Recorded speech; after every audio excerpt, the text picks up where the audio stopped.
Student, today is your SS subject. Let's continue with our chapter number 5. Open your textbook. तो आज हम chapter 5 start करेंगे. India agriculture, industry and transportation. India के बारे में, India की एग्रीकल्चर, खेती बाड़ी, इंडस्ट्री, यहाँ पे कौन कौन सी इंडस्ट्री है और उसका ट्रांसपोर्टेशन क्या है, ठीक है, उसके बारे में पढ़ेंगे. Now India is an agricultural country. India एक हमारी खेती बाड़ी कंट्री, मतलब यहाँ पे कृषि प्रधान देश है. यहाँ पे एग्रीकल्चर की वजह से हमारा देश काफ़ी उसमें हमको डेवलपमेंट मिला है. About 70% of the people are engage in agricultural activities. यहाँ की जो 70% पॉपुलेशन है पीपल यहाँ के, वो एग्रीकल्चर एक्टिविटीज़ में एंगेज है, मतलब ये काम करते हैं. ज़्यादातर खेत गांव एरिया में है, वहाँ पे मोस्टली सब खेती बाड़ी ही करते हैं. The prosperity of the country is based on the development of agriculture. इसलिए हमारे जो कंट्री का हमारा प्रॉस्पेरिटी, जो पैसा आता है हमारी कंट्री में, उसका जो डेवलप वो किसके कारण होता है कि एग्रीकल्चर की वजह से ही हमारे देश में हम आगे बढ़ रहे हैं. Different types of crops are grown in India.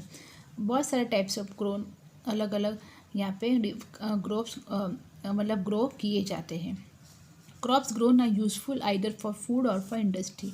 जो क्रॉप्स ग्रो करते हैं वो कभी खाने के काम आते हैं या फिर उसका यूज़फुल इन इंडस्ट्री में होता है. Agriculture has progress by leaps and bounds after independence के बाद खेती बाड़ी की वजह से हमको बहुत सारा प्रोग्रेस मिला है. Now India is guiding the development nation in industrial technology. इसीलिए इंडस्ट्रियल टेक्नोलॉजी में इंडिया एक डेवलपमेंट नेशन है, डेवलपमेंट कंट्री है.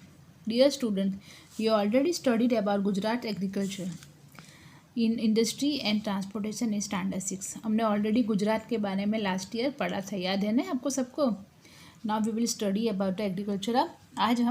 अब हम इंडिया के बारे में, लास्ट टाइम गुजरात के बारे में पढ़ा था, अब हम इंडिया के बारे में पढ़ेंगे, राइट. तो आपको लिखना, right the crops grown in Gujarat में कौन कौन से क्रॉप्स ग्रो होते हैं. जैसे मैं एग्जाम्पल लेते, कॉटन है, बाजरी है, टोबैको है. दूसरे क्रॉप्स आपको अपने आप ढूंढने हैं, राइट.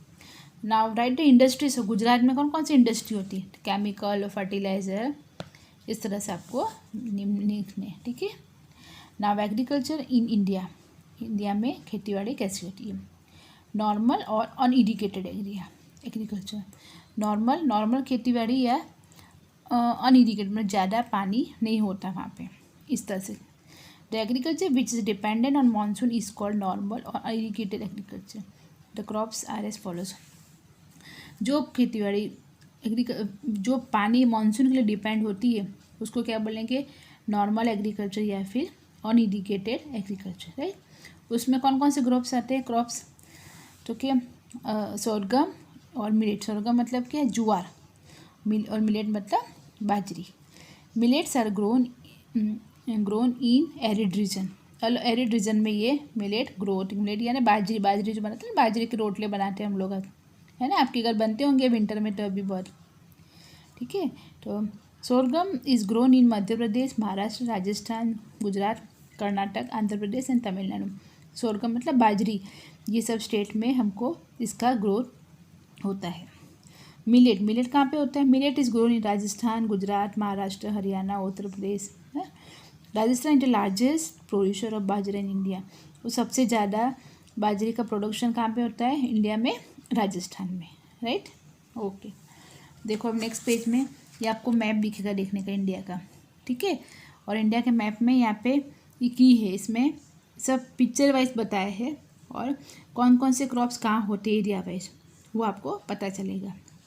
जैसे सोरगम का ये, मिलेट, कॉर्न, ग्राउंडनट, तो कौन कौन सी जगह पे कौन कौन सी ये कॉटन क्रॉप्स ग्रो होते हैं वो आपको पता चल जाएगा इसको देख के, राइट.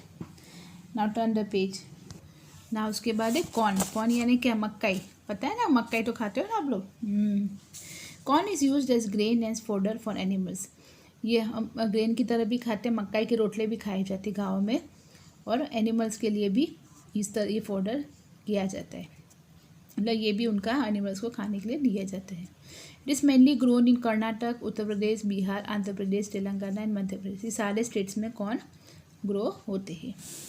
नाउ ग्राउंड यानी पता है कि सिंगदाना जो होता है ना वो. Groundnut requires less rain to grow. Groundnut को कम पानी चाहिए ग्रो करने के लिए, ठीक है, उसको ज़्यादा पानी नहीं चाहिए। Gujarat is leading producer of groundnut India, और सबसे ज़्यादा इंडिया में गुजरात में सबसे ज़्यादा ग्राउंडनट की खेतीबाड़ी होती है। It is also grown in Andhra Pradesh, Tamil Nadu and Maharashtra and Madhya Pradesh. ये आंध्र प्रदेश, तमिलनाडु, महाराष्ट्र, मध्य प्रदेश में भी होते हैं। 50% edible oil is extracted from groundnut, और 50% एडेबल ऑयल मतलब खाने वाला तेल किस में से मिलता है हमको? ग्राउंडनट में से। तेल में तली हुई चीज़ खाते हो ना, जैसे कचौरी, समोसे, है ना, ये सारा किस में तला जाता है? ग्राउंडनट ऑयल में से। और दूसरे भी ऑयल आते हैं, लेकिन ये भी इसका भी ऑयल बना जाता है, ठीक है ना। फिर है ड्राई फार्मिंग। ड्राई फार्मिंग मतलब सूखी फार्मिंग इसको बोलते हैं। During the monsoon season water is collected in low lying areas. Monsoon season में पानी को लो लाइंग एरिया में कलेक्ट किया जाता है। Dry farming is practice in such area, और ड्राई फार्मिंग फिर इस यहाँ पे होती है। Wheat grows well in such areas, और वीट को वहाँ पे ग्रो किया जाता है, ठीक है। नाउ इरीगेशन फार्मिंग मतलब ज़्यादा पानी चाहिए इसमें, irrigation. The land when farming is done to irrigation, that is wells, lakes, canal etcetera, इसको इरीगेशन फार्मिंग ज़्यादा चाहिए। और किसके थ्रू होता है ये? वेल्स की, लेक, कैनाल, इसके थ्रू होता है, उसको बोलने की irrigation farming. India on 30% of land irrigation farmer is carried out. 30% land में इरीगेशन फार्मिंग की जाती है, क्योंकि मानसून तो कुछ टाइम के लिए होता है ना, तो इस इरीगेशन फार्मिंग कंटिन्यूस होना जरूरी, इसलिए 30% लैंड इरीगेशन फार्मिंग से की जाती है। Now sugar cane. Sugar cane पता है ना वो क्या बोलते हैं? शेरडी बोलते हैं ना, तो वो sugar cane. India is leading producer of sugar cane in the world. World में इंडिया का बहुत ज़्यादा प्रोडक्शन होता है शुगर केन का। Hot and humid climate is favourable for sugar cane. Sugar cane is grown in, कहाँ पे होती है? इन पंजाब में, गुजरात, उत्तर प्रदेश, आंध्र प्रदेश, महाराष्ट्र, तेलंगाना, हरियाणा एंड तमिलनाडु, ये सारे स्टेट में शुगर केन की खेती होती है। शुगर में से हम क्या शुगर बनाते हैं? जैगरी, गुड़, इसमें से सब कुछ बनता है, राइट। ना कॉटन यानी रुई। Cotton crops take 6 to 8 months to get ready. Cotton को 6 से 8 मंथ बनाने के लिए, रेडी करने के लिए चाहिए होते। The sky should be clear when it is harvested. जब इस रूख को काटा जाता है मतलब प्लांट्स में, तब मतलब बारिश नहीं होना चाहिए, ऐसा क्लियर होना चाहिए स्काई, मतलब बारिश नहीं होना चाहिए, उस टाइम पे हम इसका हार्वेस्ट करते हैं। It is mainly grown in cotton, Gujarat, Maharashtra, Andhra Pradesh, Haryana और पंजाब, ये मोस्टली यहाँ पे ग्रो किया जाता है, right. Things to know. Punjab is a leading producer of wheat, it is called the wheat bowl of India. Punjab में सबसे ज़्यादा वीट का प्रोडक्शन होता है, इसलिए इसको क्या बोलते हैं? वीट का बाउल ऑफ इंडिया है, इंडिया का ये वीट बाउल है।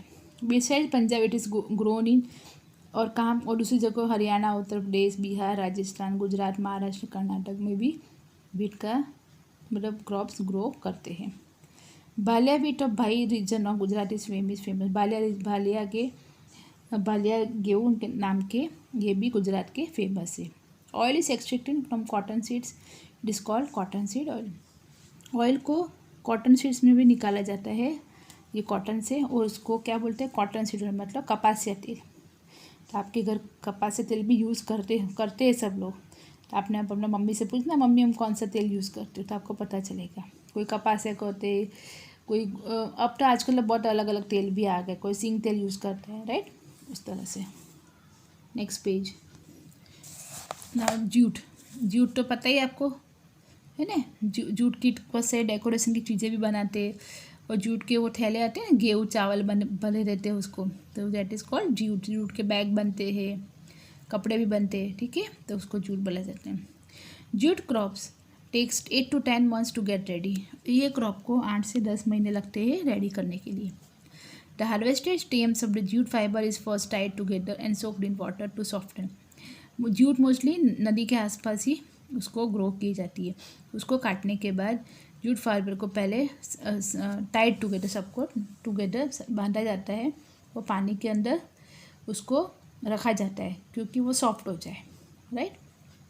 Fibres are then strip from the stalks in the long strand and washed in clear running water. बाद में उसके पत्ते ऊपर से उसको काट के निकाले जाते हैं, और रनिंग पानी मतलब पानी नल में से आता हो, कंटिन्यूसली गिरता हो, तो ऐसे ऐसे उसको पूरा धो लिया जाता है जूट को। And then they are hung up और spread under thatch roofs on dry. बाद में उसको लटका दिया जाता है या फिर टेरेस पे उसको सुखा दिया जाता है ताकि सूख जाए वो। Jute is grown in West Bengal, Assam, Bihar and Orissa. Jute यहाँ पे ग्रो किए जाते हैं। नाउ पैडी, पैडी मतलब क्या, चावल। चावल तो आप रोज़ खाते हो ना, राइस, है ना। Paddy is an important crop India, ये इंडिया का इम्पॉर्टेंट क्रॉप है। It is the staple diet of most of the Indians. Staple मतलब जब हम रूटीन में चावल खाते हैं उसको स्टेपल डाइट है इंडिया का ये, ठीक है। It is grown in West Bengal में होता है, बिहार, पंजाब, आसाम, मध्य प्रदेश, उड़ीसा, केरला एंड तमिलनाडु एंड गुजरात, यहाँ सब जगह इसका ग्रोन होता है। Now next topic is plantation. When certain crops are grown in the garden method taken care as of as garden, it is called as plantation। कि जब कोई क्रॉप्स गार्डन में उसको ग्रो किया जाता है और गार्डन की तरह उसकी देखभाल की जाती है, ऐसे देखो गार्डन की तरह, ठीक है, तो उसको क्या बोलेंगे, प्लांटेशन, ठीक है। इसमें क्या क्या आता है, T, coffee, fruit orchard, vegetables, coconut palm etcetera. ये जो इसमें जो प्लांटेशन में जो क्रॉप्स ग्रो होते हैं उसको कौन कौन से क्रॉप्स है, चाय, T, coffee, fruit orchard, vegetables and coconut palms, ठीक है। तो लेसन में यहाँ पे स्टॉप करती हूँ, आगे का चैप्टर नेक्स्ट सेशन में कंटिन्यू करूँगी। Okay then, good bye.